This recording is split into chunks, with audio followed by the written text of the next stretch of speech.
Eugene Taylor remembers how eager enlisted airmen like him were to fly. Taylor, who enlisted in 1968 and deployed to Vietnam, first worked as an avionics technician. Nearly a decade later, Taylor, a tech sergeant, became a T-37 and T-38 flight simulator instructor with the 71st Flying Training Wing at Vance Air Force Base, Oklahoma. He became so adept that he was occasionally given the chance to fly the T-38, with permission from the pilot, during stateside flights. Maximize your VA loan benefits. Check your VA loan eligibility and get up to $453,000 today. Click here. It has been decades since enlisted airmen had the chance to sit in the cockpit. But as the Air Force faces the greatest pilot shortages since its inception, service leaders are contemplating a return to a model that includes enlisted pilots.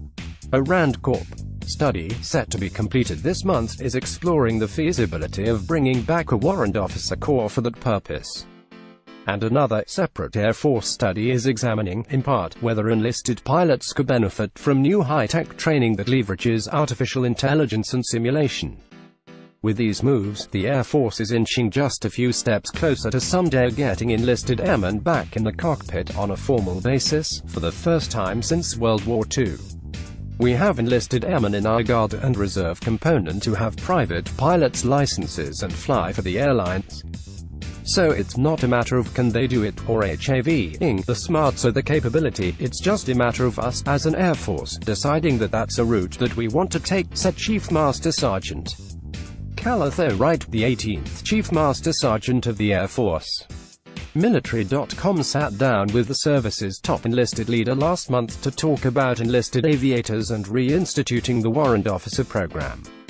It's something we walked away from years ago, and I won't say that we haven't been willing to relook at it. Wright said, of having enlisted pilots. It's nothing that we can't overcome, creating a cadre. Wright noted there may be a few bumps in the road before an enlisted cadre could be instituted. The main challenge would be to structure an appropriate career development path for the airmen, answering questions regarding when and how they would promote and when they would rotate to a new squadron. Wright said thus far officers naturally float to a flight commander or squadron commander from base to base, according to a system that has been in place for decades, but questioned whether the same system would work for enlisted pilots. Additionally, the service would have to study whether enlisted airmen should be granted the right to employ weapons from an aircraft, whether it's manned or unmanned. If there's an enlisted airman that's going to be flying and employing weapons, it requires certain authorities we would have to get by. Wright said. For example, enlisted airmen are currently only authorized to be remotely piloted aircraft pilots on the RQ-4 Global Hawk drone, a surveillance-only platform. Related content, sound off, should the Air Force allow enlisted pilots. Air Force pilot shortage climbs to 2K pilots. General says if you're a retired pilot, the Air Force wants you back. That's just part of our age-old doctrine, that the employment of weapons, that the authority and responsibility lies with officers, he said. Reinstituting the warrant officer program could also help leaders decide on acceptable policies that would determine if it makes this a more lethal and ready fighting force. Wright said, what this is about is not just aviation or flying, it's about maintaining the technical expertise, Wright said.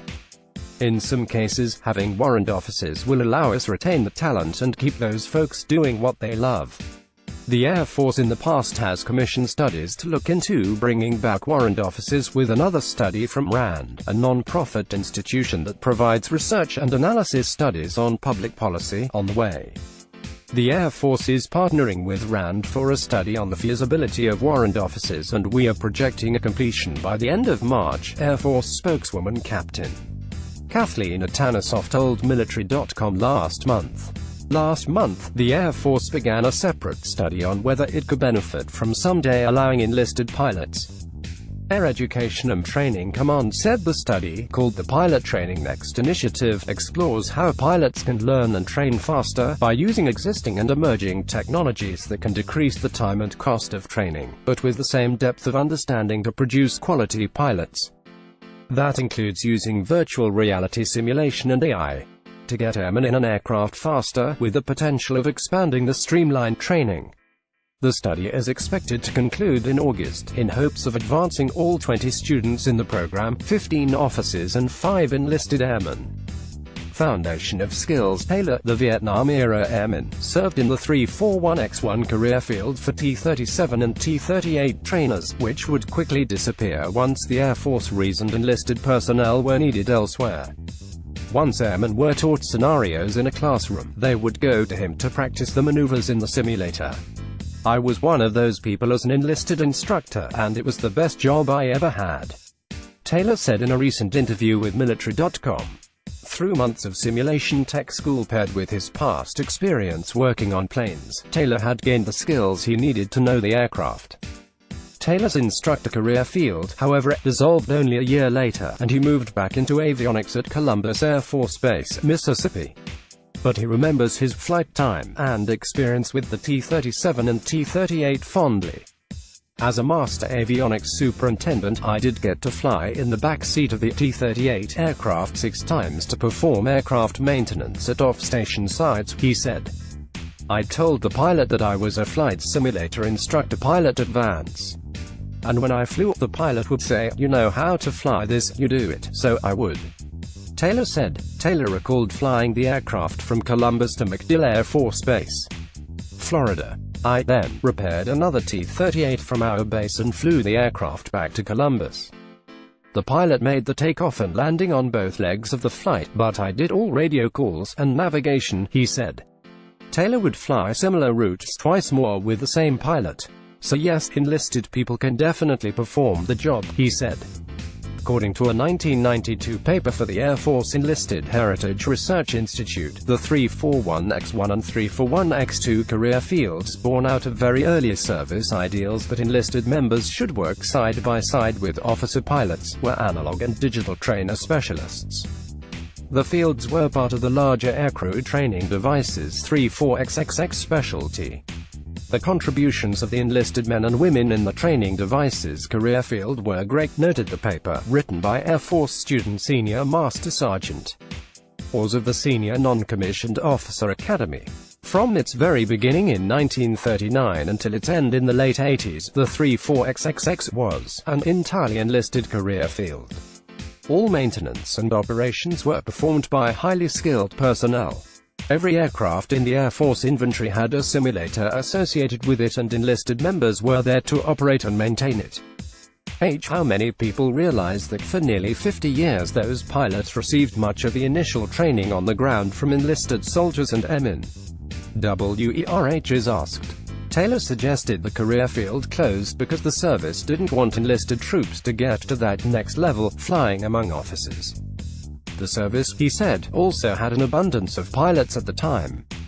The Vietnam War had wound down, so they had more pilots than the Air Force needed, Taylor said.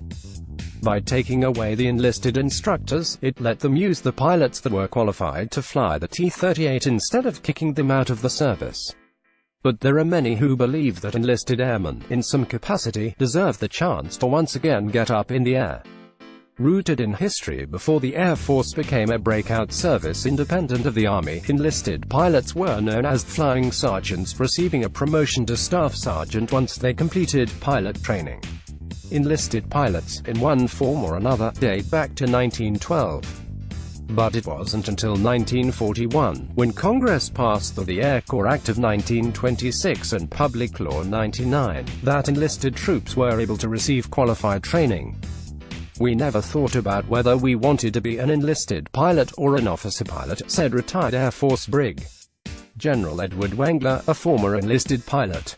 We just wanted to be pilots, and we would gladly have stayed privates forever just to have the chance to fly, Wengler said in a 2003 service release. Wengler, who served overseas during World War II, holds the distinction of achieving the highest rank of any former enlisted pilot, according to the Air Force. He died in 2011. During World War II, whoever was in the cockpit got grandfathered in and could remain flying. But in 1942, the passage of the Flight Officer Act meant new enlisted recruits no longer got the chance to fly. The Act, Public Law 658, replaced the program sergeant pilot rank with the warrant officer rank.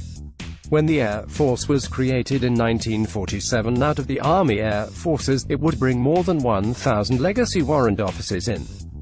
The service stopped the program in 1959, the same year it created the Senior and Chief Master Sergeant ranks.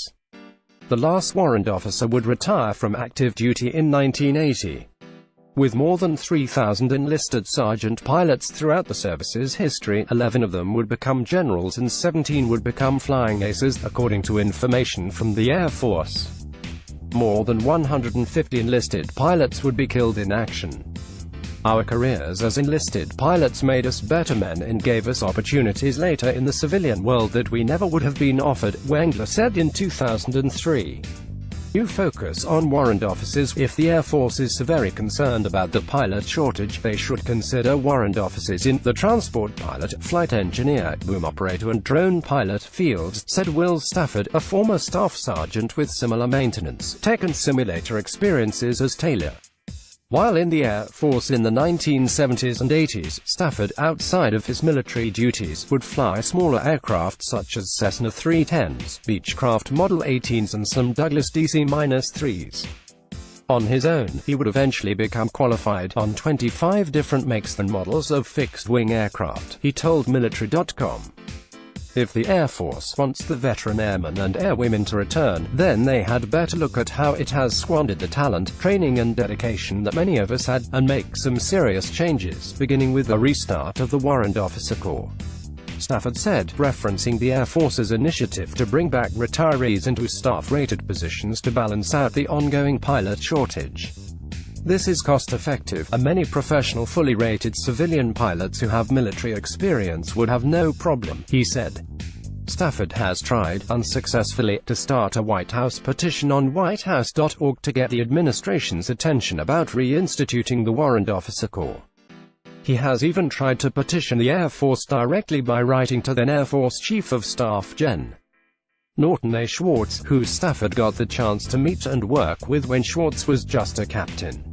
Schwartz told Stafford it just wasn't in the Air Force's plans. Key decisions ahead. Wright says the new RAND study may give him and Chief of Staff at the Air Force Gen. David Goldfein. Fresh perspectives. We have to be smart about this, Wright said. This can't just be, oh, this is nice to have, we have to know exactly what we're buying into, and we have a plan to implement it.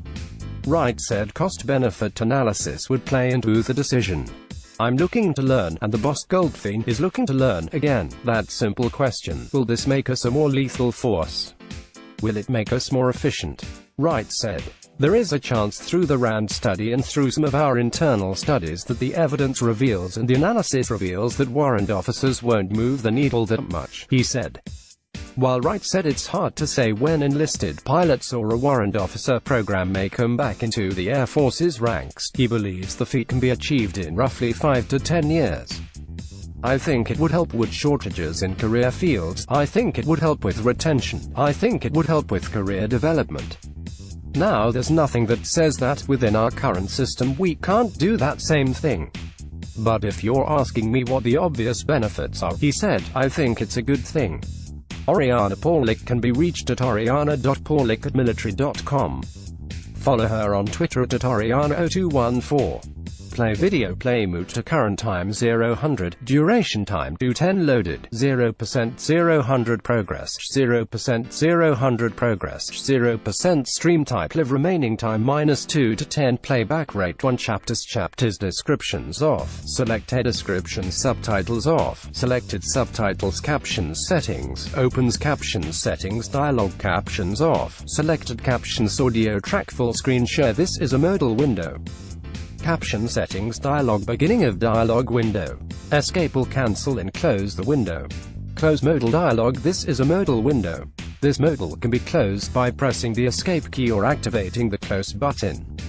Play move to current time 0-100, duration time 0-100 loaded, 0% 0-100 progress, 0% 0-100 progress, 0% stream type live remaining time 0-100 playback rate 1 chapters descriptions off, selected descriptions subtitles off, selected subtitles captions settings, opens captions settings dialog captions off, selected captions audio track full screen close share video, share via Facebook, Google, Twitter, Tumblr, Pinterest, LinkedIn. Start from, direct link, embed code, restart, show full article.